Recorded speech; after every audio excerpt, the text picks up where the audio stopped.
राष्ट्रसंत तुकडोजी महाराज यांना मरणोत्तर भारतरत्न पुरस्कार देण्यात यावा या मागणीने आता जोर धरला आहे। तिवसा तहसील कार्यालयासमोर गुरुदेव भक्तांकडून गेल्या 5 दिवसापासून बेमुदत आमरण उपोषण सुरू आहे। दरम्यान अमरावतीचे खासदार बळवंत वानखेडे यांनी लोकसभा अध्यक्ष ओम बिर्ला यांची भेट घेतली।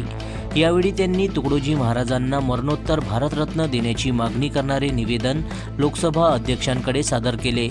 राष्ट्रसंत तुकडोजी महाराजांनी समाज प्रबोधनासोबतच स्वातंत्र्य लढ्यातही महत्त्वपूर्ण योगदान दिले आहे। त्यामुळे त्यांच्या कार्याचा गौरव म्हणून देशाचा सर्वोच्च नागरी सन्मान भारतरत्न देण्यात यावा अशी मागणी खासदार बळवंत वानखेडे यांनी केली आहे। दरम्यान खासदार बळवंत वानखेडे उद्या दिल्लीहून अमरावती जिल्ह्यात परतल्यानंतर तिवसा येथील उपोषणस्थळी भेट देऊन उपोषणकर्त्यांची भेट घेणार आहे। मात्र गेल्या 5 दिवसापासून उपोषण सुरू असल्याने उपोषणकर्त्यांची प्रकृती बिघडल्याची माहिती समोर येत आहे। त्यामुळे तुकडोजी महाराजांना भारतरत्न देण्याच्या मागणीसाठी सुरू असलेल्या या आंदोलनाकडे आता शासन काय भूमिका घेते याकडे सर्वांचे लक्ष लागले आहे। जनसमर्थन न्यूज, अमरावती। गेल्या 9 तारखेपासून तिवसा येथे जे राष्ट्रसंत तुकडोजी महाराज आहेत त्यांना भारतरत्न द्यावा या मागणीसाठी राष्ट्रसंतांवर प्रेम करणारे आजूबाजूचीच मंडळी नाही तर अनेक ठिकाणची मंडळी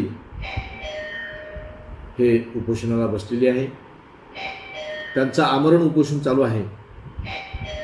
या संदर्भात माननीय लोकसभा अध्यक्ष ओमजी बिर्ला साहेब यांची प्रत्यक्ष भेट घेऊन त्यांना समजावून सांगून या संदर्भात राष्ट्रसंतांच्या भारतरत्न पुरस्कार देण्याच्या संदर्भात त्यांच्यासोबत चर्चा केलेली आहे। येणाऱ्या काळात त्यासाठी अनेक प्रयत्न करावे लागतील, पण एक प्रयत्न होईल